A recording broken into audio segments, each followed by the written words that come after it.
গর্বের কথা আমি তার উপকারের জন্য এসেছি,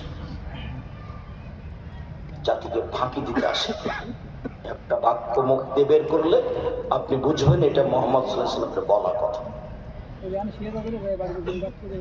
সম্মানিত দিনী ভাই বোন, কাজেই আপনার কাজ বন্ধ করে, চলাচল বন্ধ করে, দোকানপাট বন্ধ করে আমার দিনী ভাই বোন সবাই কাছাকাছি এসে অবস্থান করুন।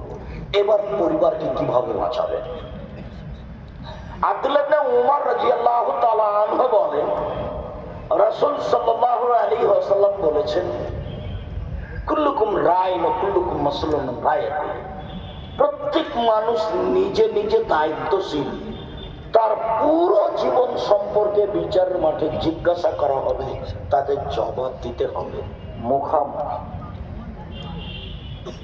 পুরুষ নারী সবাই নিজ নিজ ব্যাপারে নিজে নিজে দায়িত্বশীল, তার জীবনের পুরো বিবরণ বিচারের মাঠে আল্লাহর সামনে দিতে হবে, যখন কোনো দোভাষী থাকবে না।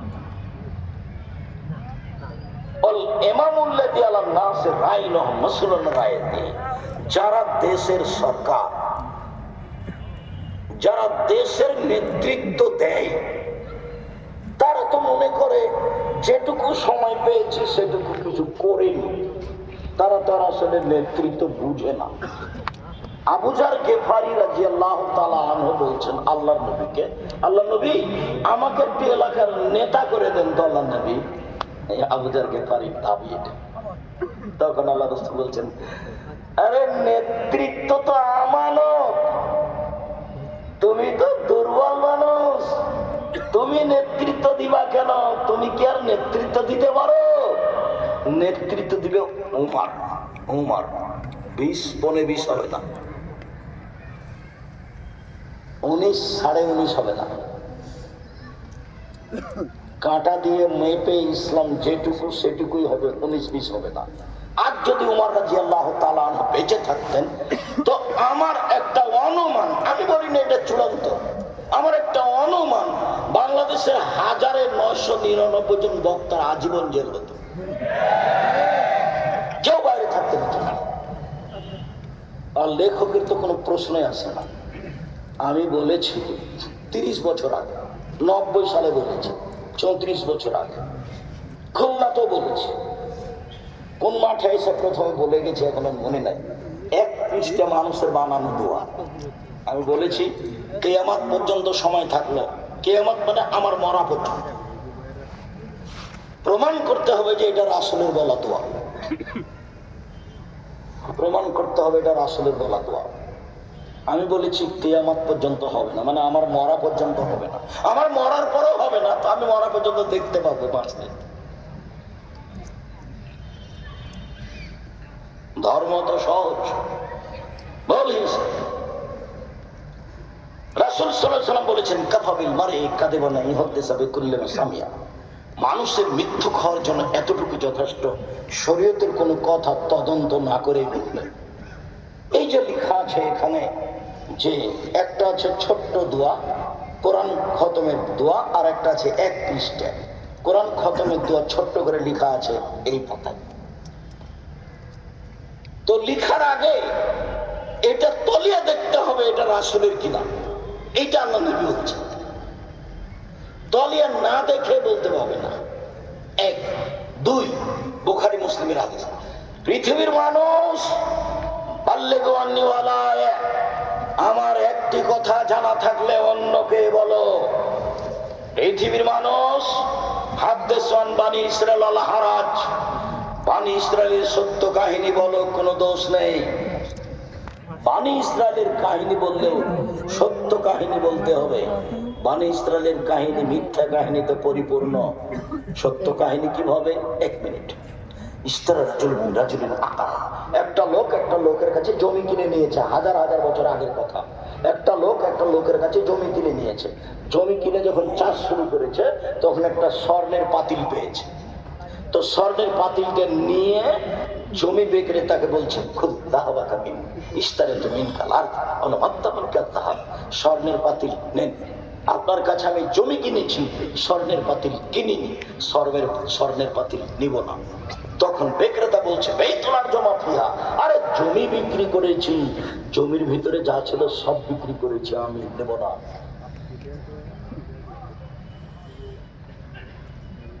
বাকি আর থাক। এই যে বানি ইসরায়েলের কাহিনী, এটা বলতে হবে এই ঈমান কি জিনিস। তা আল্লাহর নবী বললেন বানি ইসরায়েলের কাহিনী বলো, কোনো দোষ নেই। তারপরে বাক্য হলো খুব কঠিন। পৃথিবীর মানুষ মান কাযাবা আলাইয়া মুতাআম্মিদান ফালিয়াতাওয়া মাকআদাহু মিনান নার, কেউ যদি কোনো কথা আমার নামে বলে, সেই কথা যদি আমার না হয় তাহলে তার থাকার জায়গা জাহান্নাম।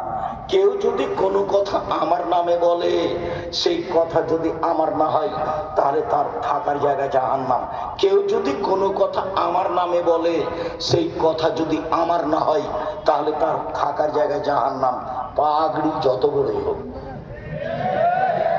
জুব্বা যত বড়ই হোক, কোনো পথঘাট নেই বাঁচার। আমিও বলছি আপনি উজুতে কান মাসা কাঁধ মাসা করেন, আমি না করতে আসিনি, কি দরকার আমার না করতে আসা? আমি যে বিষয়ে কথা বলছি সেটা বলে চলে যাব। আপনি কাঁধ মাসা করেন, যদি নবী না করে থাকেন, না বলে থাকেন, তাহলে আপনার কি হবে? এইটুকু আমার কথা। আমার কথাটুকু পিছিয়ে এসে দেখতে হবে। ভালো একটা আপনি আমল করেন, কিন্তু নবী যদি করে না থাকেন, বলে না থাকেন, তাহলে আপনার কি হবে? এইটা আমার কথা। আল্লাহুম্মা সাল্লি আলা সাইয়্যিদিনা মাওলানা নবিয়ানা মুহাম্মদ। বলেন, কোন সমস্যা নেই, আপনি বলেন, আমি কোনো বাধাও দিতে আসি। এইটা যদি নবীর দরুদ না হয় তাহলে আপনার কি হবে? এটা আমার কথা। আপনি আমার ভাই, আপনাকে আমি একটা পরামর্শ দিতেই পারি। আপনি আমার ভাই, আপনাকে আমি একটা পরামর্শ দিতেই পারি। দরুদ পড়েন, দরুদ ইব্রাহিম তো আছে, দরুদ ইব্রাহিম পড়েন, সালাতে পড়েন, এখনো পড়েন। একবার কেউ যদি দরুদ ইব্রাহিম পড়ে, তাহলে আল্লাহ তার প্রতি 10 বার দয়া করবেন, আর 10টা পাপ মিটিয়ে দিবেন, আর 10টা নেকি লিখে দিবেন একবার দরুদ ইব্রাহিম পড়লেন। তা আপনি আল্লাহর নবীকে করেন না। একটা লোক মারা গেছে, অজু দিয়ে গোসল দিবে, মোটা কথা, চাঁপাইনবাবগঞ্জের ভাষাতে মোটা কথা। কি করতে হবে? অজু দিয়ে গোসল দিবে। এখন অজু দেওয়ার পূর্বে নখ কাটলেন যে, গোপ ছোট করলেন যে, পেট চেপে পেশাব পায়খানা বের করলেন যে, নিচের রুম পরিষ্কার করলেন যে, এই ছেলে তোমার মা এতদিন কোথায় গেছে? আজকে তোমার মা ঢং দেখাচ্ছে বেটা। হ্যাঁ, স্বাস্থ্য বন্ধ হয়ে গেছে, বিধান বন্ধ। কিয়ামত পর্যন্ত সময় থাকলো, এখন যদি কোনো কিছু করা যায়, যে কেউ প্রমাণ দেখাতে পারে, বাস অজু দিয়ে গোসল, কোনো কিছু করা যাবে না। যদি আপনি করেন, যদি নবী এমনটা বলে না থাকেন, করে না থাকেন, আপনার কি হবে? আমি আপনাকে নিষেধ করতে আসিনি। মাটি দিয়ে আপনি সবাই মিলে হাত তুলে দোয়া করেন কবরের পাশে, তো নবী যদি কবরের পাশে সবাইকে নিয়ে হাত তুলে দোয়া না করে থাকেন, তাহলে আপনার কি হবে? এইটুকু আপনাকে মাথায় রাখতে হবে। পৃথিবীর মানুষ, আমার একটা কথা জানা থাকলে অন্যকে বলো। পৃথিবীর মানুষ, বানি ইসরায়েলের কাহিনী বলো, কোনো দোষ নেই। পৃথিবীর মানুষ, কেউ যদি কোনো কথা আমার নামে বলে, সেই কথা যদি আমার না হয় তাহলে তার থাকার জায়গা জাহান্নাম।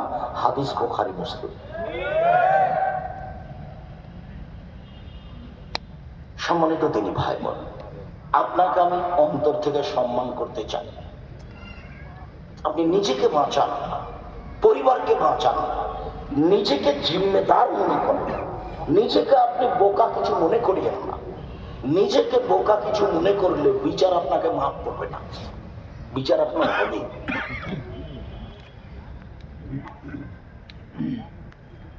বইটাতে হেডলাইন লেখা আছে, বইটার নাম বলে আপনি কষ্ট পাবেন। বইটাতে হেডলাইন লেখা আছে, অবিবাহিত ছেলে মেয়ের পড়া নিষেধ।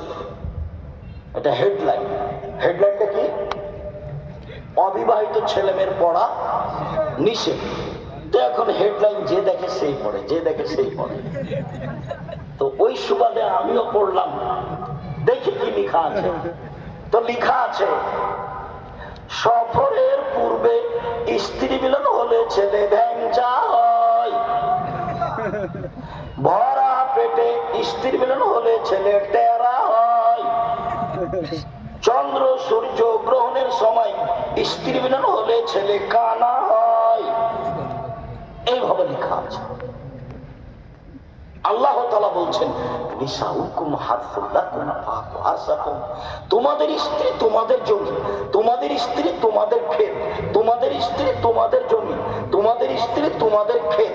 তোমরা তোমাদের স্ত্রীর কাছে আসো, সকালেই কি, বিকেলেই কি, দুপুরেই কি, ভরা পেটেই কি, সফরের পূর্বেই কি, চন্দ্রগ্রহণ লাগলেই কি আর না লাগলেই কি, তুমি তোমার ইচ্ছা মতো আসো। এ কথা আল্লাহ বলেন। এই কথা কে বলেন? এই কথা আল্লাহ বলেন। সম্মানিত দিনী ভাই বোন, বলছিলাম যারা দেশের সরকার, তাকে সরকার